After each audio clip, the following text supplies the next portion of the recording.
Nah, teman-teman, apa sih korelasi kanonik itu gitu ya? Korelasi kanonik itu apa sih? Katanya hubungan antar variabel ya. Antar variabel penduga ini atau gugus variabel, teman-teman ya. Kalau gugus itu berarti lebih dari satu variabel. Di mana variabel penduga itu disebut dengan independent variabel dengan variabel respon ya, dengan variabel responnya. Atau yang disebut dengan dependent variable.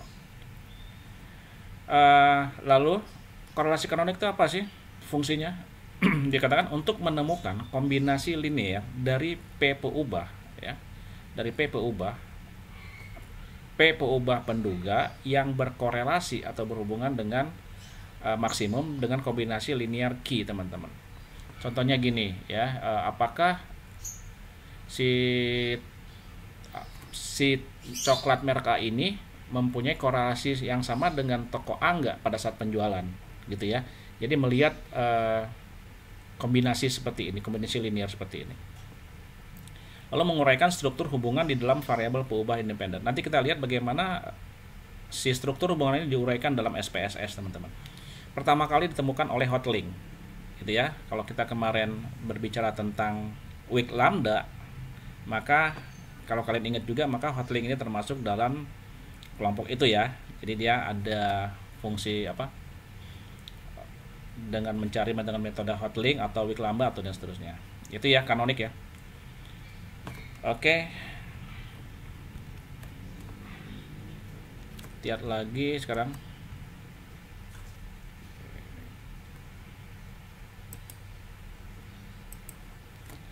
Lalu kita lihat lagi sekarang ini, apa yang harus menjadi persyaratan pada saat kita menggunakan korelasi kanonik? Uji persyaratannya seperti apa? Uji persyaratan yang harus dipenuhi dalam korelasi kanonik yang pertama katanya adalah apa, teman-teman? Kenormalan data ya. Kita ingat kenormalan data itu harus berapa? Harus di atas 0,05, di atas alfa. Di mana p-value-nya ya kurang dari alfa. Ini dia menolak H0 atau normal. Nah ini yang p-value itu kurang dari alfa, teman-teman.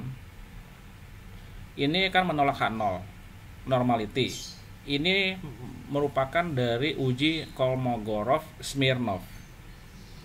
Kolmogorov-Smirnov ini apa? Ada nanti di SPSS, teman-teman ya. Kolmogorov-Smirnov ini nanti ada lihat di SPSS. Oh iya, kalau uji kenormalan dengan Kolmogorov ini seperti apa? Nanti kita lihat.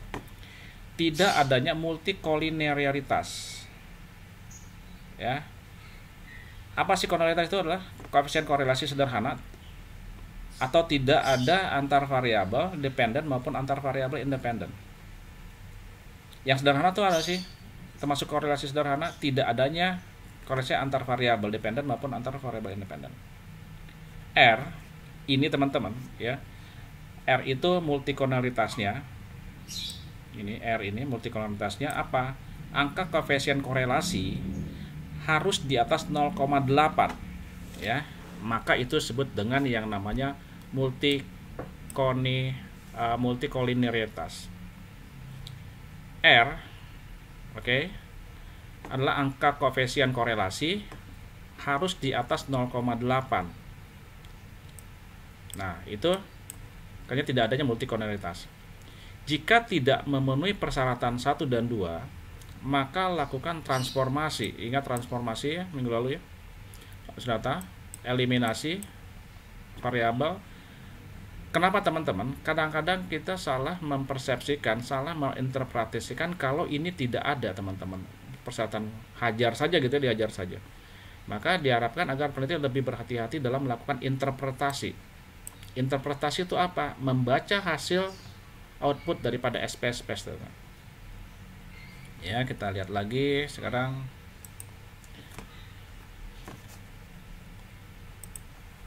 Korelasi kanonik fungsinya untuk apa? Ada dua cara mencari fungsi kanonik, teman-teman. Kanonik nih ya, kanonik. Yang pertama menggunakan matrik korelasi.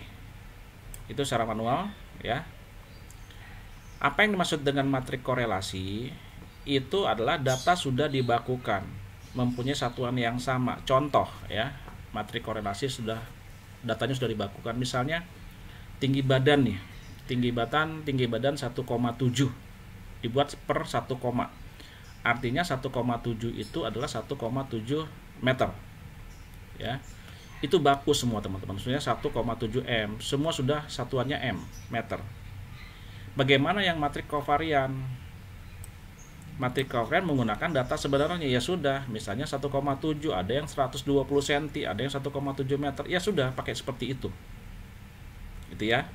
Jadi matrik korelasi dan kovarian, data sudah dibakukan, artinya yang mempunyai satuan yang sama, satuan ukuran yang sama. Sedangkan matrik kovarian adalah menggunakan data sebenarnya. Nah sekarang dari sini teman-teman, kita harus membuat interpretasi ya, membaca data itu dan menyimpulkannya. Ada nanti yang disebut dengan weight kanonik ya, bobot kanonik. Ini untuk apa bobot kanonik? Kontribusi variabel asal terhadap variabel, variabel kanonik. Nanti kita lihat bobot kanonik, lalu loading ya, beban kanoniknya, loading kanonik. Hubungan variabel asal dengan masing-masing variabel ya, variabel asal dengan apa? Masing-masing variabel kanoniknya. Lalu nanti kita akan lihat lagi yang ketiga tuh apa? Cross loading kanonik. Jadi ini apa? Beban silang ya teman-teman ya. Kalau disilangkan beban kanonik ini apa yang terjadi? Ini adalah hubungan variabel asal dengan bukan variabel kanonik. Seperti ini masih bingung ya. Nanti kita lihat seperti apa ini dari interpretasi SPSS-nya teman-teman. Jadi kita lihat ada pada saat kita interpretasinya, kita ada weight, ada loading, dan ada cross loading teman-teman. Oke, kita lihat lagi slide berikutnya. Di dalam korelasi kanonik itu ada yang disebut dengan redundansi dan uji hipotesa teman-teman. Ya, setiap analisa statistik atau multivariat atau univariat itu ada yang namanya uji hipotesa. Redundansi adalah kalau di dalam database itu adalah apa teman-teman? Ganda yang rangkap, data rangkap ya, data ganda yang redundansi ya, duplikasi data. Dikatakan disebut dengan redundansi adalah proporsi keragaman yang dapat dijelaskan oleh variabel kanonik teman-teman. Ya. Dimana rumusnya itu didapat dari ya, proporsi keragaman ini adalah R square itu sama dengan adalah dibacanya ini teman-teman, yang ini adalah kuadrat korelasi kanonik. Berarti R square sama dengan adalah kuadrat korelasi kanonik. Tapi kita tidak akan menghitung ini dalam SPSS, kita hanya membacanya saja. Lalu di dalam uji hipotesa teman-teman, uji hipotesa ini itu ada uji hipotesa bersama dan uji hipotesa individu ya. Dimana uji hipotesa bersama yang ini, maka H0 ya itu adalah rho 1 sama dengan rho 2 sama dengan titik-titik dan berikutnya sama dengan rho yang ke K sama dengan 0 ya. Itu uji hipotesa bersama, dimana H1-nya kan kalau ada H0 ada H1. Ada rho 1 tidak sama dengan 0. Ini kan sama dengan 0 ya. Ini tidak sama dengan 0. Udah pasti ya kebalikannya ya. Untuk I sama dengan 1, 2 sampai dengan ke K. Dimana B ini uji hipotesa Bartlett ya teman-teman ya. Jadi kalian lihat B itu adalah Bartlett gitu. Dimana dia lebih besar daripada chi square. Ini chi square. Oke. Lalu pada hipotesa alfa, dimana ini adalah PQ ini apa teman-teman? Ada yang tahu nggak? Nah ini PQ-nya adalah derajat bebas ya sini ya. Misalnya derajat bebasnya berapa? 8. Oh sorry, datanya berapa? Misalnya datanya 8, berarti 8 kurang 1 atau 8 kali Q gitu ya. Nah ini derajat bebasnya, DF-nya ya, degree of freedom-nya ya. Nah ini dia. Dimana kalau Bartlett-nya ini di atas chi square, maka dia tolak H0. Itu kalau yang bersama. Oke ya. Kalau uji hipotesa yang individu yang ini, maka sudah dipastikan teman-teman ya, maka ini akan muncul lagi H0 itu dimana rho 1 sama dengan 0, rho 2 sama dengan 0 gitu ya. Ini sama ya, lihat ya. Oke, dimana dikatakan H1-nya kebalikan dari sini. Rho 1 tidak sama dengan 0, untuk ini sama nih ya sini ya. Lalu dimana si Berlek ini adalah uji persepsi B ini adalah lebih besar daripada C square, dimana alpha P kurang R, derajat bebasnya ya. Sedangkan ini adalah P kali Q, ini adalah P kurang R dan Q kurang R. Oke, ini tolak H0. Kita harus mencari ini teman-teman kalau di SPSS, jadi kita hanya membaca aja, sekali lagi saya katakan ya. Oke, di mana B ini teman-teman, B yang ini ya, BR ini, B dan BR ini adalah carinya di mana ya, ini dia rumusnya ya. Sedangkan yang B ini adalah yang ini. Bingung nggak teman-teman baca ini? Bingung nggak? Bingung, Pak. Oke ya. Nanti kita langsung SPSS langsung ketemu ya teman-teman ya. Oke, ini ya secara teori ya. Oke, kita lanjut lagi. Kita contoh soalnya teman-teman. Penelitian tentang fenomena disintermediasi teman-teman. Disintermediasi itu apa sih di dalam dunia perbankan atau dalam pemerintah? Ini adalah tentang yang disebut dengan penyaluran dana ya. Disintermediasi perbankan yang berpotensi menurunnya investasi dan pendapatan nasional. Oke. Apa yang menjadi tolak ukur disintermediasi ini? Variabel yang mengukur disintermediasi tersebut adalah LDR, bukan long distance relationship ya teman-teman ya. LDR ini adalah loan to deposit ratio. Oke. Kita tidak perlu panjang lebar bagaimana untuk mengartikan secara harfiah atau ini ya, LDR ini adalah di dunia perbankan. Tapi kita harus tahu LDR itu adalah loan to deposit ratio, di mana loan deposit adalah perbandingan jumlah total penyaluran kredit terhadap total dana yang diterima. Berapa sih yang harus kita salurkan menjadi kredit, terus dana yang kita terima berapa? Nah itu teman-teman LDR itu. Bagaimana kita harus melihat rasio pemasukan dengan pengeluaran. Lalu yang ada lagi variabel yang disintermediasi adalah NPL. NPL itu adalah non-performing loan. Apa artinya? Ini adalah melihat dari debitur gagal melakukan pembayaran. Banyak ya teman-teman ya, yang apa ya, mangkrak ya. Jadi dia debiturnya gagal untuk melakukan pembayaran yang dijadwalkan untuk jangka waktu tertentu. Dia jadi tidak bayar gitu. Nah ini harus diperhitungkan adalah LDR dan NPL-nya. Variabel yang untuk mengatur investasi tadi ya,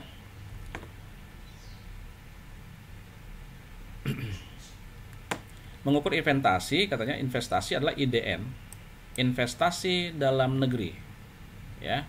Sedangkan untuk mengukur tadi kan sini ya, tadi ada berpotensi teman-teman, kalau dibaca di sini ini adalah yang menjadi sumbernya nanti menurunnya investasi dan pendapatan nasional. Maka variabelnya adalah untuk mengukur investasi apa IDN, dan untuk mengukur pendapatan nasional apa PDB, produk domestik bruto.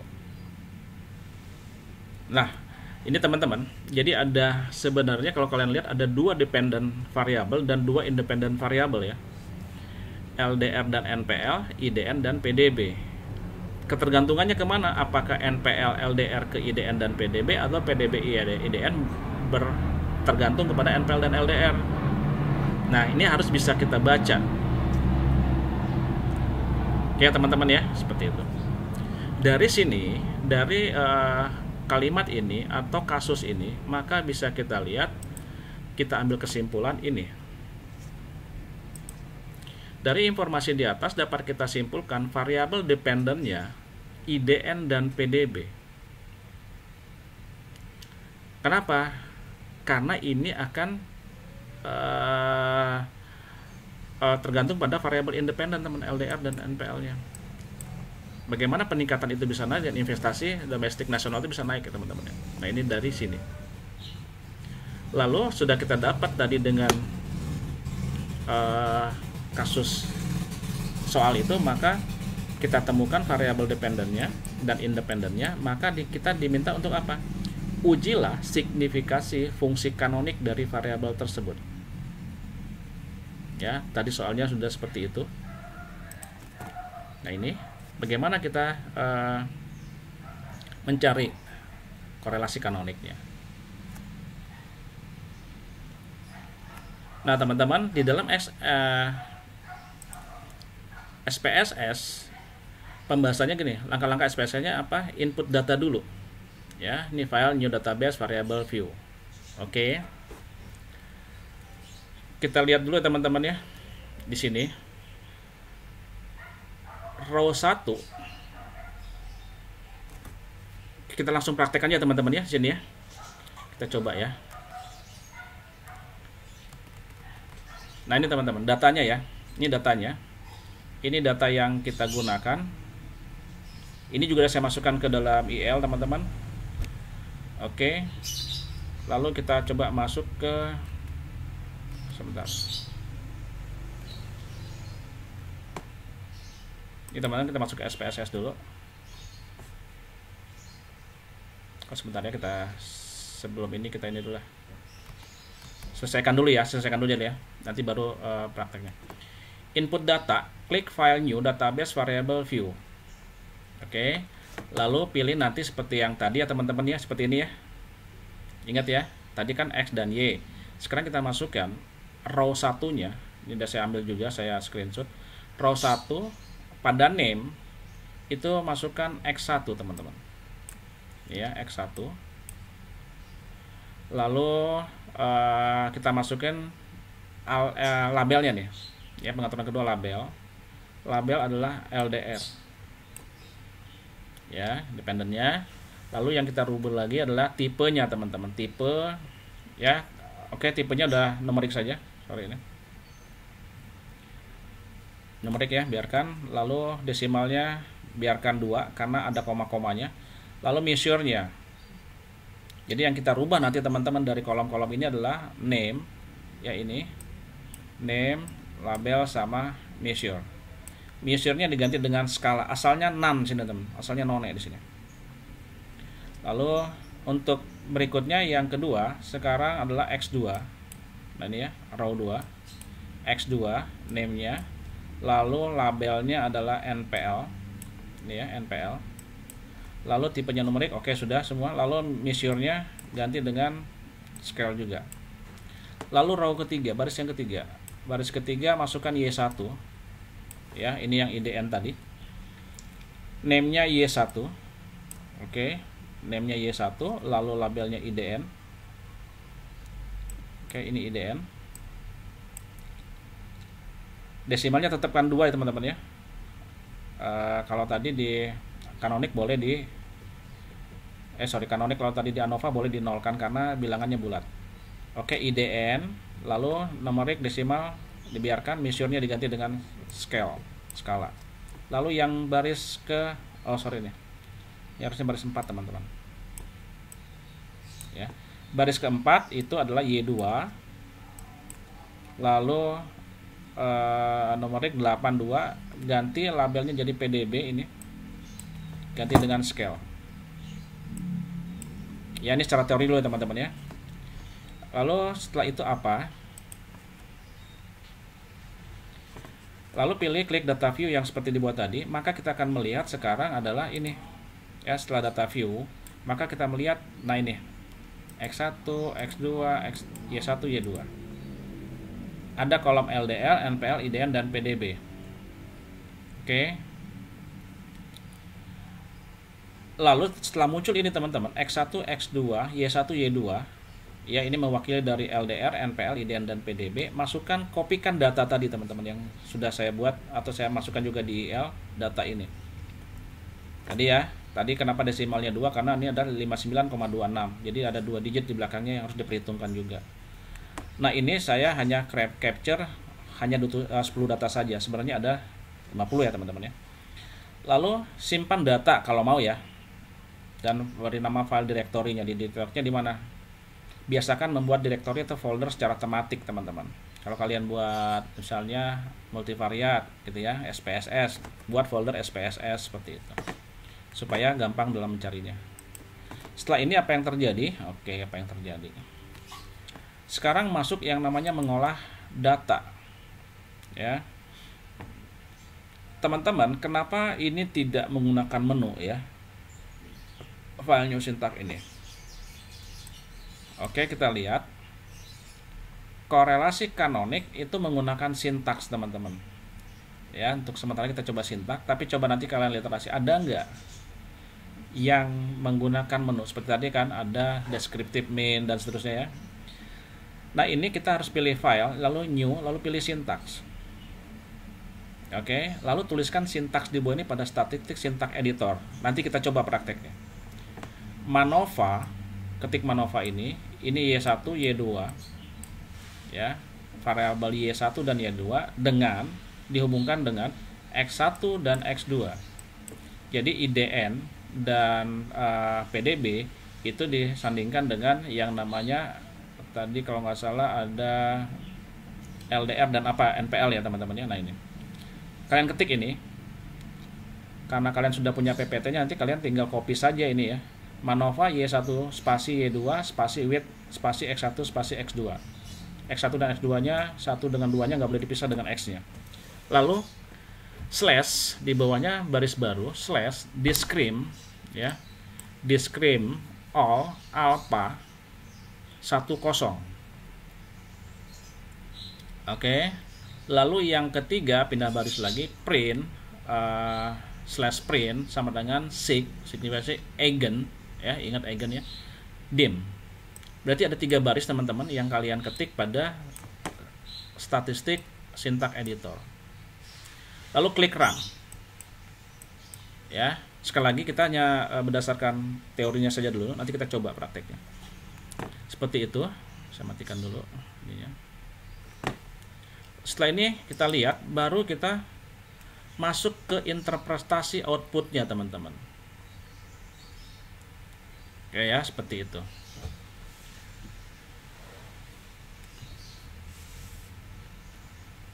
Oke teman-teman, sekarang kita coba ya. Sebelum masuk sini saya stop